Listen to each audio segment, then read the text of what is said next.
Namo tassa bhagavato arahato samma sambuddhassa.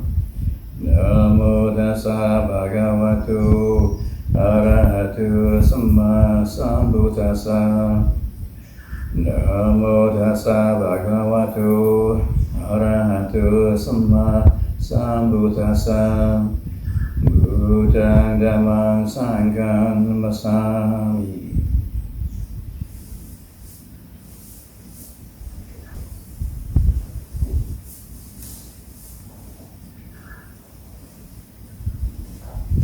So sometimes it may seem that the Buddha's teachings are fairly complicated. But a variety of different approaches. But really it's very, very simple. The Buddha was just teaching the path to selflessness. Not a very common word these days, especially with social media. It's all about self. But the Buddha realized the way to realize complete happiness is to be free of attachment, grasping of a self. I think every meditator knows that when they observe their mind, all the problems come from yourself, right? Thinking about yourself. Maybe this and maybe that, I want to go here, I want to go there. Your wanting or your aversions or confusions, whatever, it's all about yourself. And if you could just imagine you're going to be free of that self, even for a few moments, great peace. Of course, it's not quite so simple. That's why the Buddha gave a very specific path of practice. And we went through the Eightfold Path during the rains retreats. And it's got, we say Eightfold Path, but when we look at it in detail, there's many different aspects to it. It can go on for, a whole lifetime actually, in refinement of it. With a practice, you get a new perspective on it. Just some of the meditation exercises. Just starting off with some meditation exercises. What is right collectedness. But the more you practice it, the more you realize, my goodness, this is a vast field of unexplored field of understanding and knowledge. To the extent that Buddha even said that deep levels of collectedness are one of the unthinkables. I think what it means, literally it means unthinkable, but I think what it means in principle is that it cannot be comprehended by the conceptual mind. So vast an area of exploration, of study, your conceptual mind cannot envision it, but you can experience. And that's what the Buddha is pointing at, direct experience. So having the knowledge is one thing, but putting it into practice is quite another. And the Buddha's teachings is, if we kind of, I guess you say something like reverse engineer the Buddha's teachings, go back to the time of the Buddha himself.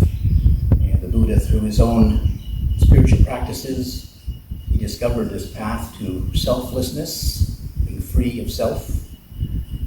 And then, over the course of 45 years, he met different people with different temperaments, different levels of understanding, and he tried to find various ways to teach them. Over the course of 45 years, must have met thousands of people. And if we had been alive at the time of the Buddha, could meet him, he would tell us that meditation practice and that spiritual practice that was right for us to lead us to awakening. Very simple, he would be a very direct and simple teaching. But unfortunately, this is 2,600 something years later.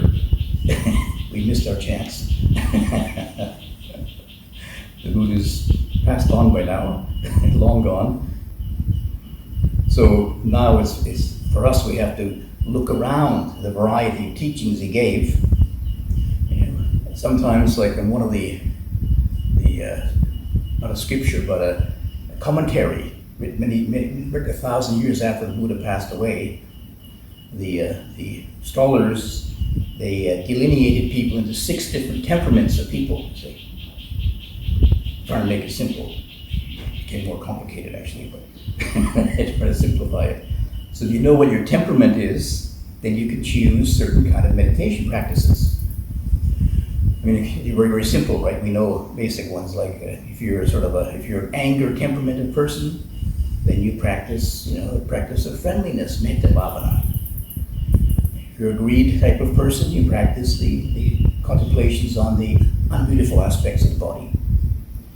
But those are only the beginning. There's 40 different meditation objects or themes.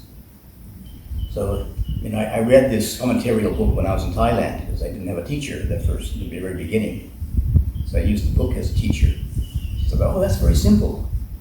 I studied engineering, so I like numbers. You say, very simple. You just find what temperament you are, find your meditation practice, and practice that, and you're like it. Well, it wasn't quite so simple. First problem was, I looked at these 6 temperaments, and I found out over the years that I was 5 of them. 5 out of 6. Boy, I got lots of work to do. So, of course, fortunately not all on the same day, but at different times was a different temperament. So that means I only had 35 meditation practices to follow. I could eliminate 5 because I'm not a faith temperament. So I can ignore those meditations on the faith temperament. But still left 35 to work on. But the point was that, the point is that, in the Buddha's time, the teachings he gave were very personal. He had no books around. So one had to go to a teacher and ask him for instructions. So some of the Buddha himself and some of the other teachers, they had ability to read minds or read temperaments, I guess. So they could choose, by knowing you, they could choose a particular practice for you to follow. Although some of them, they weren't always correct. There's one story where the Buddha's right-hand disciple, he was gifted at teaching people in the very beginning of the practice, but he wasn't able to guide people to the final stage of full awakening. But he had this one disciple, and it just didn't work. The disciple whatever he gave him, it just didn't work. So finally, out of exasperation, he took it. Can you be an arahant, be exasperated? Anyway, in the end, he went to the Buddha and said, I don't know, this poor man, nothing helps him. But the Buddha, through his particular abilities, recognized that this person had, in a previous life, he was a goldsmith. So he was always been his whole life as a goldsmith, looking at the color yellow. You see, so the Buddha created the vision of a yellow lotus. And as soon as this person saw the yellow lotus, his mind became focused, and then he made the yellow lotus dissolve or wilt. Then he had a very deep insight into impermanence and was enlightened like that right there. So anybody like yellow lotuses? Let go. And you live happily ever after, So that's an arahant, so simple story. But the rest of us perhaps are not quite so easy to teach. So it's up to us to look around at the teachings, the various teachings, and starting off with the basic teaching. You usually start off with the basic teaching, and as you develop that teaching, then you get more insight into your temperament. Just being able to focus on something, impersonal, like the breathing. You focus on breathing, and you notice that certain thoughts arise. If you investigate those thoughts, you might notice a pattern to it. The pattern of, say, aversion. Oh, that's interesting. I'm trying to watch the breathing, but of course thoughts intervene, distract you. If you look at the kind of pattern of the thoughts, you see, okay, there's a lot of thoughts of aversion. So it would be helpful then to, if that's my temperament at this particular time in life, then perhaps I need another meditation object, like friendliness meditation. or to bring that into your meditation practice. And maybe that helps to resolve some of those angry thoughts. And then lo and behold, oops, next layer. Thoughts of greed. Okay, those persist maybe for a while. I mean, sometimes just observing the thoughts is enough. These thoughts don't have enough momentum to them. Just observing them and go back to the breathing. Unfortunately, one of the dangers is with people nowadays, Western people especially, a lot of education, we get fascinated by these thoughts and try and sort them out. But the Buddha's teaching on mindfulness, attentiveness, just observe them. Just try to observe them dispassionately, objectively, just observe those thoughts till you get to know them more clearly. Because the first thoughts that arise are often not the real root of the thought. They aren't the root source of it. You have thoughts of aversion, but they're due to fear. And we try and deal with, sort out the angry thoughts, take a course in anger management or something, but still, because we haven't got to the root of it yet, in fear, insecurity, whatever, it's still going to come up again. And sometimes we can do more damage to try and deal with it, because we bury it, or we ignore it, or we try and shift it somewhere else without recognizing this. Everybody unenlightened has anger. It's not a big problem. It's just the nature of being a human being. We all have anger and greed and delusion. Don't need to take it so personally. My problem. I gotta sort out my anger. Rather than sort it out, study it first. Study it, what's behind it. There's an ego there that I don't like. Until we get back to that ego that doesn't like, it's still going to be there in some form. Trying to get rid of the anger is just the shadow of it. We just shift the shadow around. We get an old saying, we just shift the furniture in the room around. So it looks a little bit more spiritual, I guess, or something.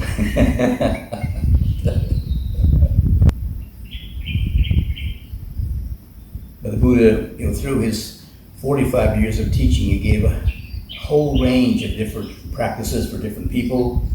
That's why it can seem confusing sometimes, because of what to choose from. But if we start off with the basic exercises and develop them, we can get a sense for what we have to work with at this particular time. Sometime, I heard about people who Westerners who come to spiritual teachings, and many of us, of course, want the ultimate teachings right away, you see. I remember going to Thailand, and when I met Ajahn Chah, after, sometime a year or two maybe, and one day he just turned to me and said, I can't teach you any wisdom, All I can teach you is patience.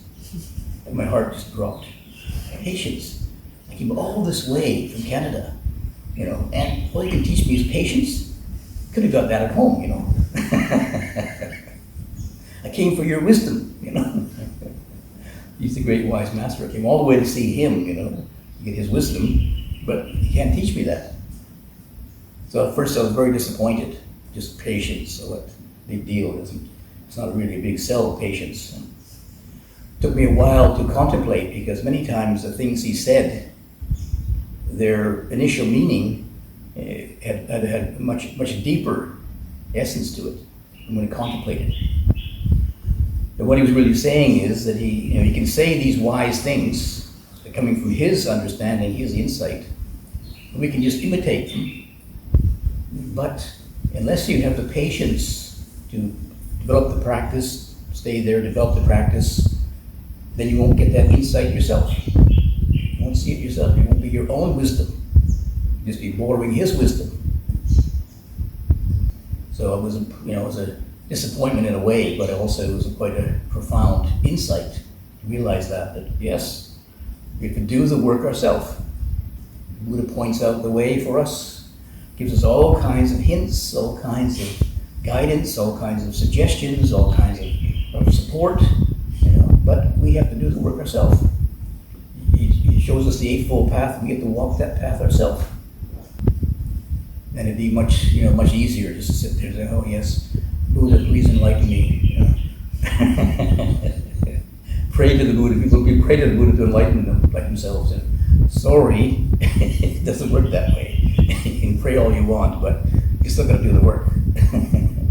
At least maybe your prayer, kind of is a good aspiration. Just like looking at the Buddha image. It's an image of a possibility. When we look at the quiet image, the smile on the face, and oh yes, it reminds me of something I forgot. Sit quietly and be able to contemplate what's happening in the mind. Rather than always looking outside all the time, trying to solve the problems outside.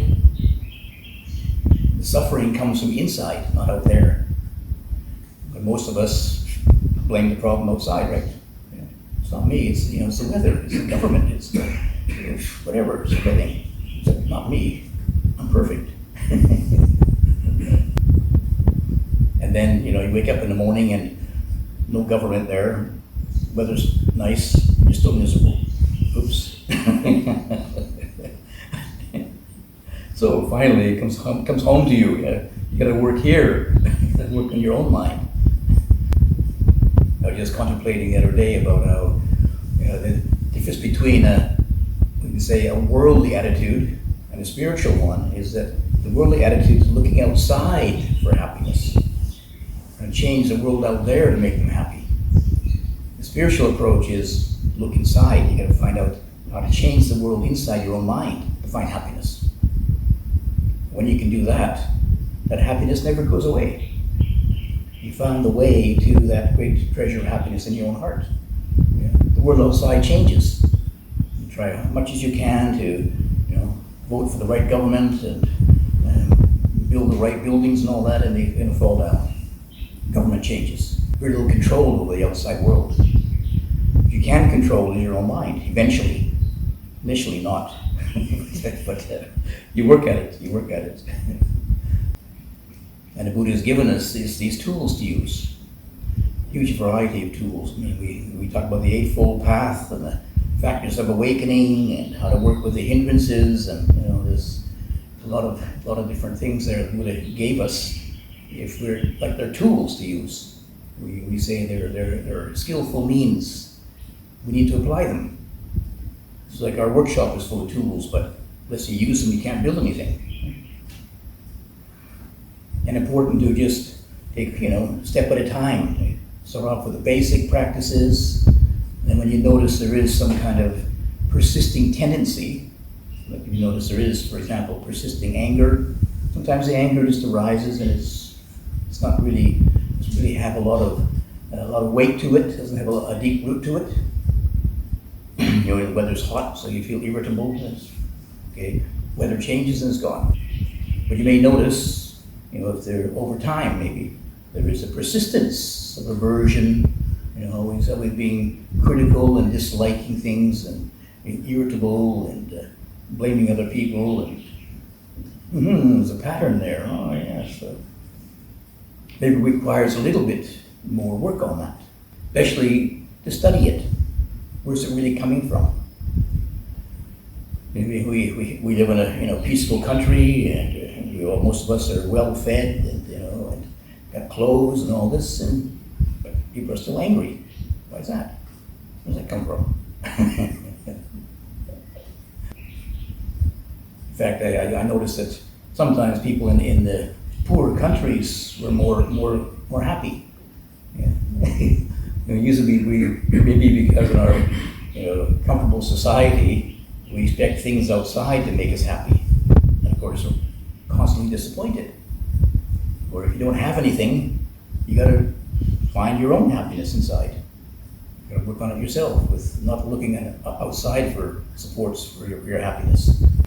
Better clothes, better food, and all this. You haven't got it if you're poor. So you got to work on your own happiness inside. But to remember that, the Buddha pointed out the real heart of the Buddha's teachings is aiming towards a path towards selflessness. Well, I don't know, there's different ways you can explain it. To be free of grasping of the self, be free of believing in yourself, whatever. And it is kind of a, what do you say, almost counterintuitive, because here we are ourselves trying to get free of ourselves. So you gotta be quite vigilant to be able to catch it. That's why with Buddhist meditation is literally mental development, developing these mental tools, attentiveness, clear attentiveness, clearly knowing, collectedness, sharp, collected mind, calm, clear mind, and that can see through a lot of the games that self plays. Yeah, there are some like psychologists, they work with some of these games that the self plays, and they have had some success, of course, certainly, but many times they don't talk about transcending the self. But they would realize that the ultimate happiness is when you can really see through yourself, no more fooled by it anymore. But it can be, quite a challenge too, because the self is very clever. You've had yourself since the moment you're born. Well, not psychologically speaking, but I mean, you've had yourself there. You're your own best friend, and then recognize, oh, you're also your own best enemy.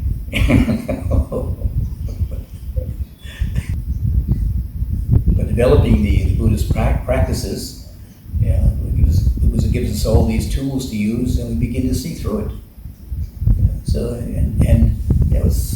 unfortunately, it's a little bit hard to envision maybe or explain, but some people are able to get a little glimpse of it just through the exercises in collectedness and concentration. Your mind becomes very, very calm. When the mind is very, very calm, there's less thoughts about yourself. Sometimes, your mind can almost be like it's stopped. No more thoughts about yourself. Be so peaceful. But, you're still alive. Still alive, and in fact, even more alive. Because all your energy is not being distracted by this false self.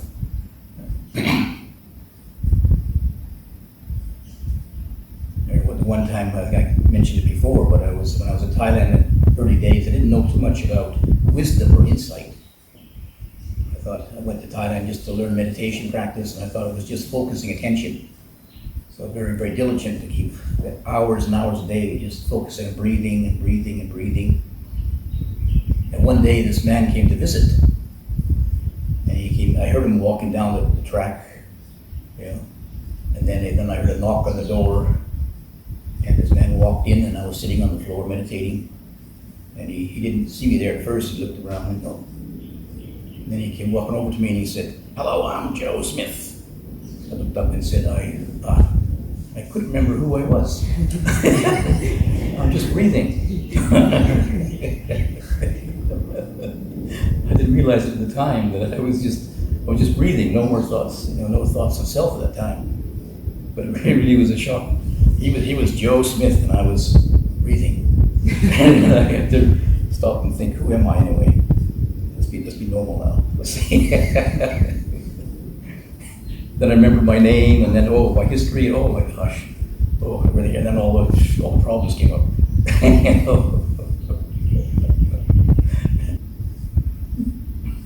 However, there were people in the Buddhist time, of course, the Buddha learned this concentration exercises from the tradition of time, Brahmanism.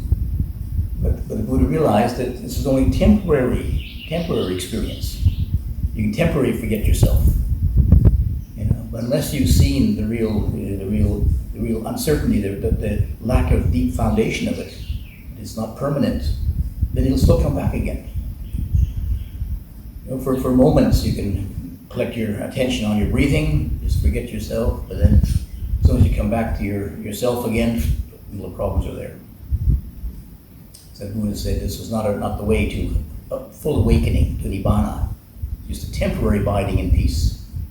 But it was very, very helpful, very, very important, because to recognize that your mind can be, free of thoughts of self, and you're still vibrantly alive, even more alive than before. There's a possibility, different way of being. So you don't take yourself quite so seriously then maybe anymore. So. But the Buddha's approach is to try to undermine, a lot of our underlying beliefs. It's called the underlying disposition is towards self. It's our default. Let's go back to self again. The Buddha gave certain meditations. The most common one was on impermanence. Contemplate impermanence. First of all, what do you take to be yourself? For most people, what the basic one is the body. This is my body. But when you observe the body, you contemplate, you can see it's arising and it's passing. The sensations in the body, they come and they go. Sometimes the body is painful, sometimes it's not painful. Sometimes you're hungry and you eat and you're not hungry anymore. You're tired and then you sleep and you rest and you're not tired anymore. And where is exactly the body? Where is my body? Besides just constantly changing processes. You can look at it, scientifically. There's chemical processes here. There's chemical processes. You eat and the food's digested and you get the nutrients in the body and you breathe in oxygen and breathe out carbon dioxide and the body keeps, just chemical processes going on here. You say, me, that's me. I'm a chemical process. Are you? So we don't see it that clearly. It takes a little bit of, takes quite a bit of clarity to see chemical processes happening, but cells breaking down and getting reborn again, it takes quite a calm, clear mind to see that, But there are people who can develop such a level of clarity of mind they can see. What do they call them? Kalapas or something or other? Or they see momentary sensations of body just arising and passing, arising and passing. You can see it in the breathing. The breath comes in, the breath goes out. The breathing comes in, the air comes in, the air goes out. Where is the breath? There's no such thing as breath. It's just a breathing process. Air moving in and out, air moving in and out. And observing different sensations in the body, we begin to observe them as just constantly changing. Some days, we can, now I, with this body awareness, some days I wake up in the morning and I'm only 49. Next day I wake up and I'm 99 now. Chemical processes are not cooperating today. And that's how in Asia and India and maybe Thailand too, they relate to the diseases in the body to do with the four elements, the four elemental qualities: earth, fire, water, air. It's hardness, fluidity, movement, and heat. It's these elements. And if you have an illness, it's due to disruption of one of these elements, you see. Rather than you're sick, just changing the elements. And so you take in Ayurvedic medicine, I think it is, and you take certain things, certain other materials to change, to rebalance these four elements, keep them functioning. You begin to think like that, and it helps you to disengage from the grasping, holding on to the body. And we still have some degree of awareness. We still need to feed the body and rest it and clothe it and these things, but don't take it quite so serious. It's the elements. You got to look after these elements. Got to keep the body warm, a certain degree of warmth. Otherwise, the body breaks down. You get sick. You need to have a certain amount of food in the body. Otherwise, it's going to break down. But contemplating the impermanence, the body's a relatively easy one, a changing body, but trying to observe the changing mind. My goodness, so many thoughts coming and going, and feelings, changing thoughts. But if you bring attention to it, like the Buddha gave this as a particular meditation, contemplate impermanence. observe the rising and passing. Normally we're looking at solidity. We want things to be solid so we can feel we have some constancy and solidity to ourselves. When you contemplate the nature of the mind, the thoughts of the mind, the feelings that arise, different memories that arise and pass, and where is this so-called mysterious self? Where is it actually? It's the ghost in the machine. It doesn't really exist. There is these processes going on. It's helpful to have skillful thoughts or cheerful thoughts. See what it does to the body. When we have negative thoughts or angry thoughts, we make ourselves sick. It doesn't feel good. We have positive thoughts of friendliness and generosity, then we feel better. So that's helpful. It has to do with our mind-body interaction. When we understand the nature of this body-mind, we take responsibility for it. Then we can begin to recognize that sometimes the mind does go quiet, it's attenuated, and there's great peace in that. We've got something here. Buddha has some wisdom, and he has some insight into the path to follow. So maybe it gives us a certain amount of encouragement then to put it into practice. But it's one thing to be inspired by the teachings, but as we put it into practice, we don't really see or taste or feel the results for ourselves. It's only something that this brass statue knows. But he's given us this teaching which is alive, it's livable, it's a living teaching. Unless we put it into practice ourselves, we don't really know that. It's not just something to worship for 2,500 years ago, but find out right now. Really want to really recognize the value of peace of mind, of well-being. Buddha said that being free of self is the ultimate well-being. Really, that's our priority. That's what we really are striving for. Everybody is, I think. Everybody is. Everybody wants happiness, right? And it's like hardwired into us. Not only humans, but all the animals want happiness. They want to be comfortable. They want to be feel well. But Buddha's given us the path to follow. If we really value well-being, then okay, we got the information right here for us. It's a matter of just putting it into practice and finding out for ourselves. And once we know that path, we never lose it. We've been there already. We've been there. We've seen that. We know the way to go again. And sometimes life changes, and we lose the path sometimes. Lose our direction, but we know it's still there somewhere. We can get back to it. Now we have access to the whole range of the Buddha's teachings, but sometimes it can be a bit overload, a bit too many. Where do we start?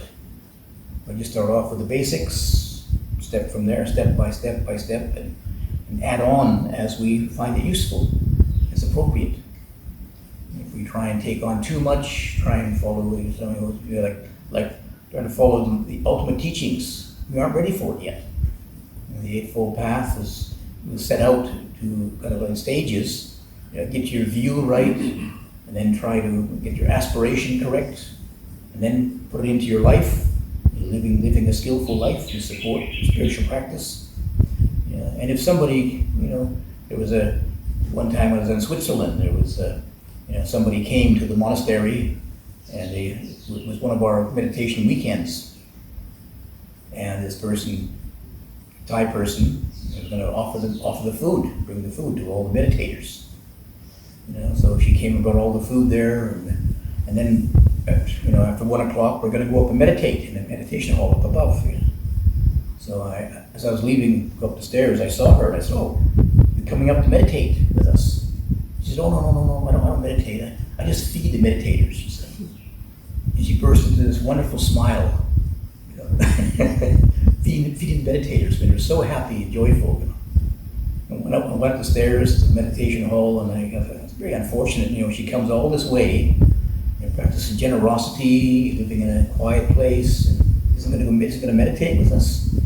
And I got up there and I sat down and I turned around, looked at the meditators, They're all sitting there with this big frown on their face. I thought, maybe she's got a point there, you know. Just by being generous, it's like an act of giving up yourself, you know, and just surrendering yourself, you know. Meditators were trying so hard to get rid of themselves. A painful way. Not for everybody, right? That was Switzerland, you know. The Swiss standard.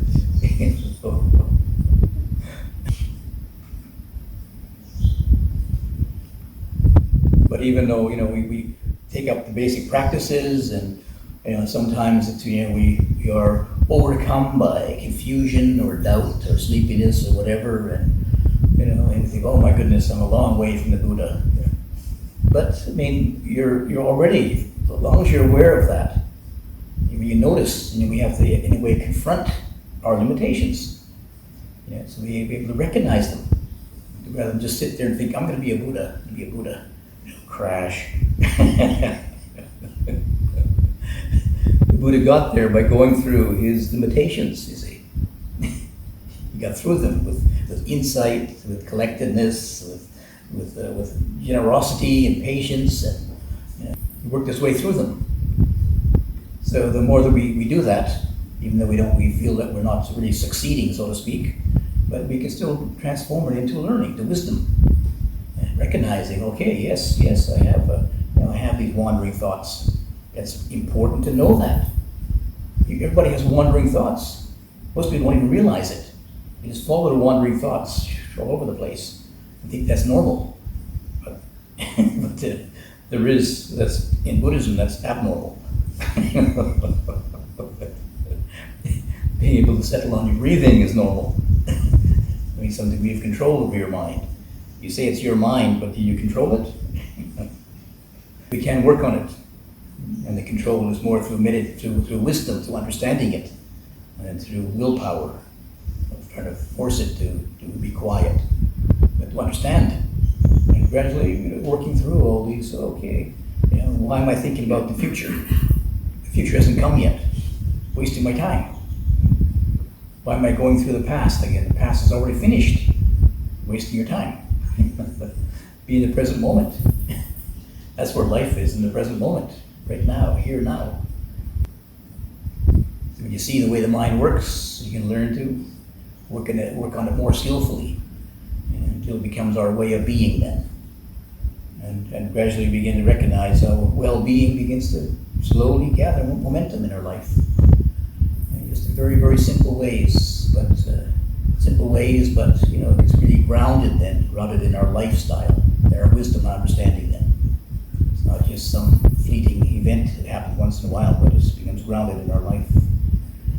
So once we begin to practice it, we begin to see for ourselves, and hopefully that become your own wisdom then, your own correct experience. So yeah, offer that for your reflection. Namo